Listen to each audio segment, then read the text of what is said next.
मित्रों नमस्कार, मैं GSL पांडे आज आपको हिंदी साहित्य में देखते हैं रीतिकाल।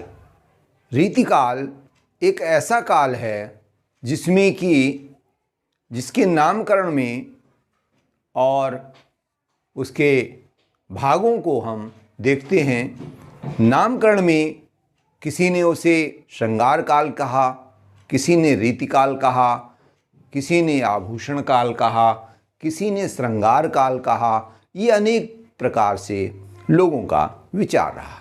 आइए देखते हैं कि रीतिकाल का कितने भागों में विभाजन किया गया है। तो देखते हैं कि रीतिकाल 1700 से 1900 विक्रमी के बीच में माना जाता है। 200 वर्ष का ये काल। इस रीतिकाल को अलंकृत काल और श्रृंगार काल के नाम से भी जाना जाता है। बात करते हैं रीतिकाल के विभागों की। रीतिकाल को 3 विभागों में बांटा गया है: रीतिबद्ध काल और रीति सिद्धि काल और रीति मुक्त काल। रीतिकाल को अगर नामकरण की बात करें कि किस प्रकार से ये नामकरण का सिद्धांत क्या है, रीति का अर्थ होता है नियम या सिद्धांत।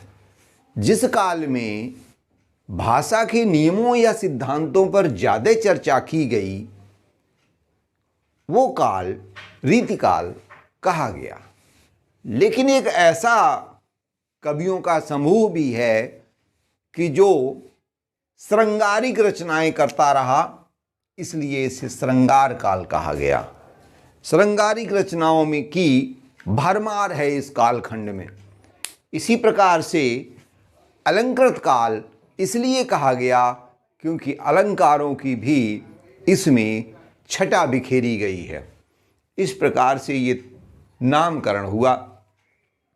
रीतिबद्ध काल की बात करते हैं तो रीतिबद्ध के अंदर उन कवियों को सम्मिलित किया गया है जो कवि रीति माने नियमों या सिद्धांतों पर जिन्होंने व्याख्याएं की। मान लीजिए चिंतामणि का नाम मैं लेता हूं तो चिंतामणि ने रस विलास लिखा, तो रस के सिद्धांत, रस के उदाहरण, रस के नियमों को उन्होंने लेकर के पूरी पुस्तक लिख डाली। इस प्रकार से चिंतामणि रीतिबद्ध हैं, रीतिबद्ध कवियों के अंतर्गत आते हैं। इसी प्रकार से मतिराम का रसराज है, जिन्होंने रस के ऊपर इन्होंने भी पूरी पुस्तक लिख डाली। ऐसे ही अनेक कवि और विद्वान हुए जो रीतिबद्ध रहे, जिन्होंने रीति के सिद्धांतों पर उदाहरण और परिभाषाएं काव्य के रूप में प्रस्तुत किए। अब आता है रीति सिद्ध काल। रीति सिद्ध कवि ये ऐसे कवि थे जिन्होंने रीति माने सिद्धांतों की जानकारियां तो थीं। छंद में कितनी मात्राएं होती हैं, दुआ छंद में कितनी मात्राएं होती हैं, चौपाई में कितनी मात्राएं होती हैं, या उनका प्रयोग करना खूब जानते थे। उनके परिभाषाएं उदाहरण भी देना जानते थे, लेकिन उन्होंने दिए नहीं। उन रीति का पालन किया बखूबी। उन्होंने उन छंदों को, व्याकरण के नियमों को, अलंकारों को, रसों को दर्शाया, लेकिन उन्होंने उदाहरण दिए किंतु परिभाषाएं नहीं लिखी। इसलिए बिहारी जी रीति सिद्ध कवि हैं। बिहारी सतसई को दोहा छंद में उन्होंने सब कुछ लिखा, किंतु दोहा किसे कहते हैं इस पर अपनी कलम नहीं चलाई। इसी तरह से केशव की रामचंद्रिका है। केशव की रामचंद्रिका में इतने छंद हैं कि शायद हिंदी के किसी दूसरी पुस्तक में नहीं मिलेंगे, लेकिन उन्होंने उन छंदों की परिभाषा नहीं लिखी है। इसलिए उन सिद्धांतों को जानते हैं लेकिन उस पर लिखा नहीं, इसलिए वो रीति शुद्ध कवि कहे गए। केशव की रामचंद्रिका उसका उदाहरण है। अगला जो भाग है वो है रीति मुक्त कवियों का। रीति मुक्त वे कवि हैं कि इस कालखंड में उन्होंने जन्म तो लिया है, लेकिन उनकी जो कलम है वो बिल्कुल मुक्त होकर के चली है। उन्होंने उन नियमों को, न तो श्रृंगार के नियमों को माना है और न रीति के नियमों को माना है। उन्होंने अपने पूरे स्वतंत्रता से अपनी कलम को चलाया है, इसलिए उन्हें रीति से बंधे हुए नहीं बल्कि वो रीति से मुक्त कवि कहे गए, जिसमें कि घनानंद हैं, बोधा हैं, आलम हैं।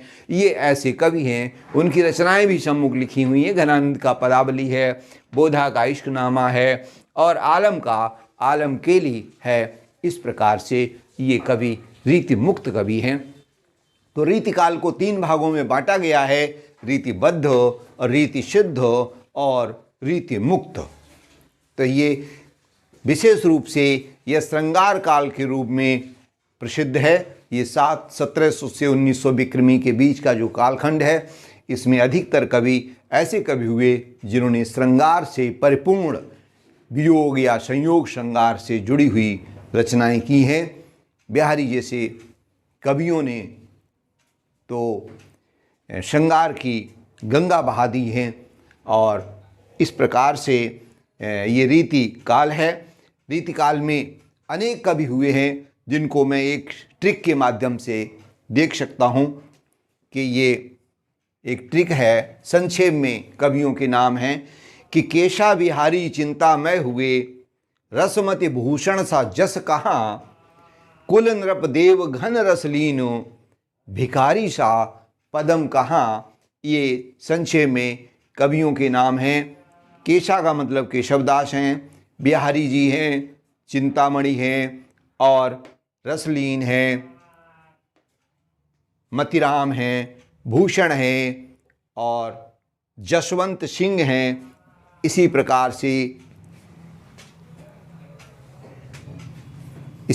से अन्य कवियों के नाम मैं बताता हूँ कि जिनमें कुलपति मिश्र हैं और नृपशंभु हैं, देव हैं, घनानंद हैं, रसलीन हैं, भिखारी दास हैं और पद्माकर जैसे कवि इसमें सम्मिलित हैं। ये कवियों की सूची आपके सामने इस ट्रिक के माध्यम से आप याद कर सकते हैं। ये सभी कवि रीतिकालीन कवि हैं। मित्रों, आज का यह रीतिकाल का जो वीडियो है यहीं समाप्त करते हैं। कल अन्य जो आधुनिक काल है उससे संबंधित वीडियो देखेंगे और अध्ययन करेंगे। आज यहीं विराम देते हैं। जय हिंद।